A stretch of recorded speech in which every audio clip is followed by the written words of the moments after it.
এটা বাতৰি আমাৰ দৃষ্টিগোচৰ হৈছে যে ভিং অঞ্চলত প্ৰায় 20ৰো অধিক মহিলা বলাৎকাৰ কৰি পেলাই চুৰি কৰাৰ গেছ মাৰি চুৰি কৰা এটা বাতৰি এনেকৈ প্ৰচাৰণ হৈছে।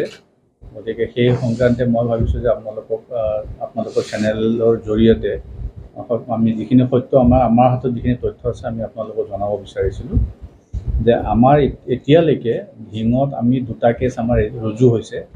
তাৰে এটা কেছ হ'ল আপোনাৰ কেছ নাম্বাৰ 30/24, যিটো ঘটনা হৈছিলে আপোনাৰ 6/20/2024 তেওঁলোকৰ ঘৰত দুবাৰ এটেম্প্ট হৈছিলে, এবাৰ 27/5/2024 আৰু এবাৰ 20/6/2024। তাৰ আগত এটা ঘটনা হৈছিলে 13/3/2024, যিটো FIR লজ কৰা হৈছিলে আমাৰ ইয়াত। দুখন FIR আমাৰ ইয়াত ইতিমধ্যে লজ হৈছে। এটা কেছ নাম্বাৰ হ'ল 30/24 আৰু আনটো হ'ল 111/24। 111/24 যিটো কেছ আছিলে তাত আমি তদন্ত যেতিয়া কৰিলোঁ, তদন্তত আমি 4জন ব্যক্তি আমি এৰেষ্ট কৰিছোঁ। তাত কেছ ৰিকভাৰী হৈছিলে 43,100, দুডাল গ'ল্ড নেকলেছ ৰিকভাৰী হৈছিলে, গ'ল্ড চেইন ৰিকভাৰী হৈছিলে, চিলভাৰ চেইন, মটৰচাইকেল এখন আৰু স্প্ৰে বটল এটা। স্প্ৰে বটলটো আমি ফৰেঞ্চিকত পঠিয়াইছিলোঁ যে এইটো কি ব্যৱহাৰ কৰিছিল চাবলৈ। কিন্তু আমি যিখিনি তথ্য পাইছোঁ যে যিটো এটা এচিড সোণাৰীয়ে ব্যৱহাৰ কৰে, সেই এচিডটোৱে কিবা এটা ফৰ্মত কৰে। এতিয়ালৈকে তথ্যটো অহা নাই আমাৰ হাতত, আহিলে আমি ক'ব পাৰিম যে কেনেকৈ স্প্ৰেটো কৰিছিলে। ইয়াৰ উপৰিও আপোনালোকৰ 2টা কেছ আমাৰ অলৰেডি ৰিপৰ্টেড হৈছে আৰু তাৰ উপৰিও 2টা নন ৰিপৰ্টেড কেছ আছে।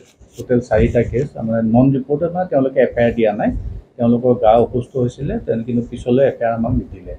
4টা কেছ হৈছিলে। আৰু যোৱাকালি যিটো ঘটনা আপোনালোকে যিটো আজি সংবাদ মাধ্যমত বাতৰি কৰিছে যে বৃদ্ধা মহিলা এগৰাকীক মানে অচেতন কৰি পেলাই লৈ যোৱা, তো মোৰ এডিশ্যনেল SP এতিয়া হস্পিটেলতে আছে। মহিলাজনীৰ লগত কথা হৈছে। মহিলাজনীয়ে কৈছে তেওঁ কোনো ধৰণৰ আক্ৰমণ কৰা নাই, তেওঁ ৰাতিপুৱা চাহ বনাইও খাইছে, কিন্তু তাৰপিছত তেওঁ হঠাৎ অসুস্থ বা অচেতন হৈছে।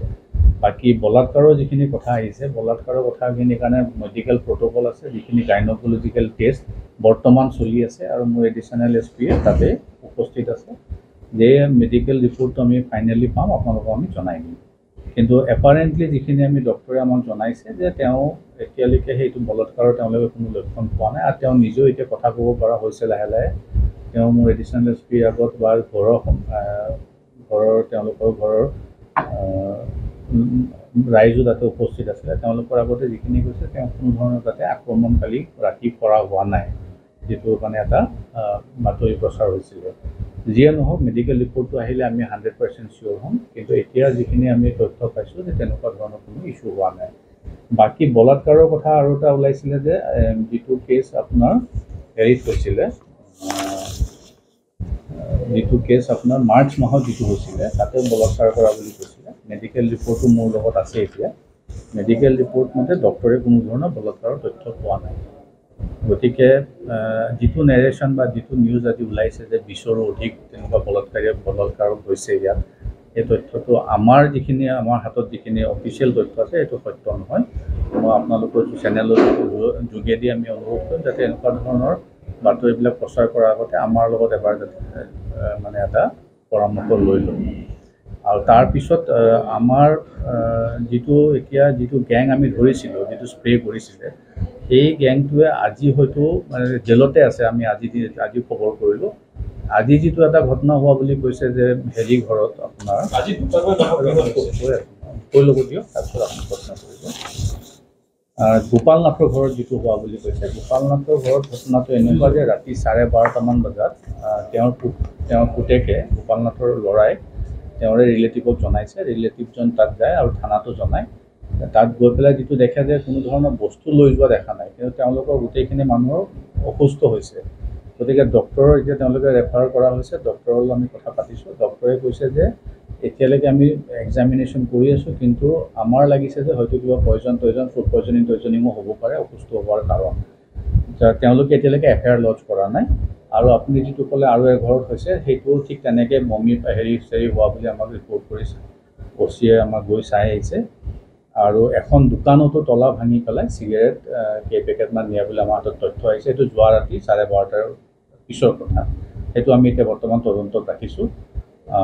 যদি তেওঁলোকে আমাক কিবা FIR দিয়ে বা নিদিলেও যদি তথ্য পাতি কিবা চুৰ হৈছে আমি নিজে এটা কেছ ৰেজিষ্টাৰ কৰি তদন্ত আৰম্ভ কৰিম। কৰিছিল যে ঢিং আৰক্ষী থানাত তেওঁলোকে ন্যায় বিচাৰি এজাহাৰ দিবলৈ অহাৰ পিছত তেওঁলোকক দুৰ্ব্যৱহাৰ কৰি পঠিয়াই দিয়া হৈছিল। তেওঁলোকে কেমেৰা সন্মুখত অভিযোগ দিছিলে। বুজিছোঁ, কিন্তু তেনেকুৱা যদি আছিলে তেওঁলোকে মোৰ কাৰ্যালয়ত যাব লাগিছিলে, মোক লিখিত অভিযোগ দিলেও মই তদন্ত কৰি পেলাই বিহিত ব্যৱস্থা ল'লোহেঁতেন। কিন্তু মোৰ ওচৰতো এনেকুৱা কোনো মহিলা গৈ পেলাই দিয়া নাই যে আমি ন্যায় পোৱা নাই বা আমাক দুৰ্ব্যৱহাৰ কৰিছে। যদি তেনেকুৱা তথ্য আছে আপোনালোকে আমাৰ মোৰ অফিচলৈকে পঠিয়াই দিব, বা নতুবা আপুনি মোক হোৱাটছআপ কৰিও দিব যে অভিযোগটো এনেকুৱা আছে, আমি তদন্ত কৰি বিহিত ব্যৱস্থা ল'ম।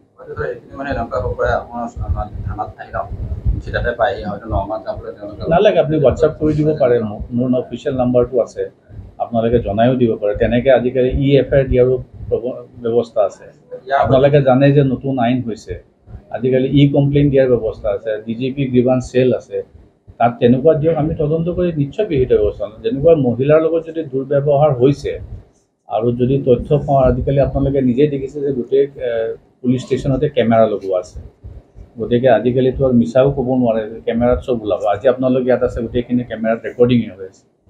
গতিকে তেনেকুৱা যদি কিবা দৃষ্টিগোচৰ হৈছে মোক অৱগত কৰাব। মোক যদি যাব দিগদাৰী পায় তালৈকে একো অসুবিধা নাই, হোৱাটছআপৰ যোগেদি বা নহ'লে মোক ফোন কৰি হ'লেও জনাব, আমি বিহিত ব্যৱস্থা ল'ম। আমি মই ইতিমধ্যে আপোনালোকক কৈছোঁ, আমি 4জন ব্যক্তি ইতিমধ্যে এৰেষ্ট কৰা হৈছে, তেওঁলোকৰ পৰা ৰিকভাৰীও কৰা হৈছে, স্প্ৰেও আমি পাইছোঁ।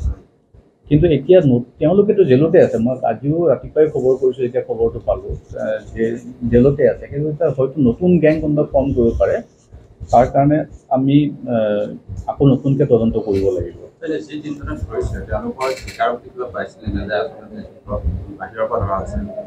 আৰু এজন ব্যক্তি ইয়াত জড়িত আছে, আৰু এজন ব্যক্তি জড়িত আছে এইটো কেছত। আমি এজনক ধৰিব পৰা নাই, তেওঁ ইয়াৰে নহয়, ৰূপহীহাটৰ হয়। গতিকে তেওঁক ধৰিলে আৰু যদি কিবা তেওঁৰ লগত আৰু কিবা নতুন গেং আছে তেতিয়া আমি গম পাম। আপোনালোকে যিকেইজন ব্যক্তি ধৰিছিলে, যিকেইজন চুৰ সন্দেহ কৰি আপোনালোকে প্ৰয়াস কৰিছিলে, সেইকেইজন কিন্তু ঢিঙৰ দাঁতি কাষৰীয়া অঞ্চলৰ নহয়, জুৰিয়াৰ হয়। মই এইমাত্ৰ ক'লোঁ আপোনাক যে যিজন মেইন কিং আছিলে ইয়াৰে গোটেই বস্তুটো যিটো মানে গেছটো বনায়, সেইজন ৰূপহীহাটৰ হয়। গতিকে ইয়াতে আহি পেলাই কৰা, তাত নকৰিব পাৰে, হয়তো ঢিঙত আহি পেলাই কৰিছে। গতিকে সেইজন ধৰিব পাৰিলে আৰু যদি কিবা গেং আছে আমি গম পাম। ফলকৰি যিটো ঘটনা হৈছে, নিচেই কাষতে এটা আউটপোষ্ট আছে, তাৰপিছতো পেট্ৰলিঙৰ ব্যৱস্থা নাথাকে নেকি? যিদিনাখন কালি ঘটনা হৈছে, ৰাতি 3টা বজালৈকে আমাৰ পেট্ৰলিঙো আছিলে, VDP মানুহে পেট্ৰলিঙকো পাইছে। আৰু VDP মানুহে এইটোৱে তথ্য দিছিলে যে গুলজাৰ হুছেইন যিজন আমি কালি উঠাই আনিছোঁ, তেওঁ ৰাতি 3:30 বজাত তাতে সন্দেহজনক অৱস্থাত ঘূৰি ফুৰা দেখা পাইছে। গতিকে VDPয়ে ইনফৰ্মেশ্যনতে আমি গুলজাৰ হুছেইনক আইডেণ্টিফাই কৰিবলৈ সক্ষম হৈছোঁ। নহ'লে যিজন মহিলা ভুক্তভোগী তেওঁ আমাক তথ্য একো দিব পৰা নাই, কাৰণ তেওঁ নিজে অসুস্থ হৈ আছে। গতিকে এইটোৱে বুজায় যে পুলিচে পেট্ৰলিং কৰি আছিলে আৰু VDPও আছিলে কাৰণে আমি খবৰটো পালোঁ।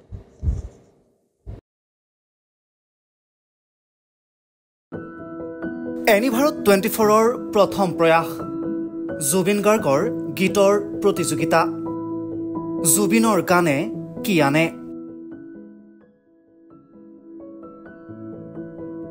অডিশ্যনৰ বাবে যোগাযোগ কৰক 8638661821 আৰু 8812831556 নম্বৰত। এনিভাৰত 24 উদ্যোগত এটা নতুন সংগীতৰ প্ৰতিযোগিতা আয়োজন কৰা হৈছে, য'ত মোৰ গানৰ প্ৰতিযোগিতা হ'ব। আপোনালোকে তাত প্ৰতিযোগী হিচাপে আহিবলৈ পাৰিব আৰু মোৰ ফালৰ পৰা আন্তৰিক শুভকামনা জনাইছোঁ। আৰু অনুষ্ঠানটোৰ নাম হৈছে গানে কি আনে। সকলোকে মৰম জনাইছোঁ, সকলোৱে আহক, ইয়াত অংশগ্ৰহণ কৰক। Thank you very much. Love U.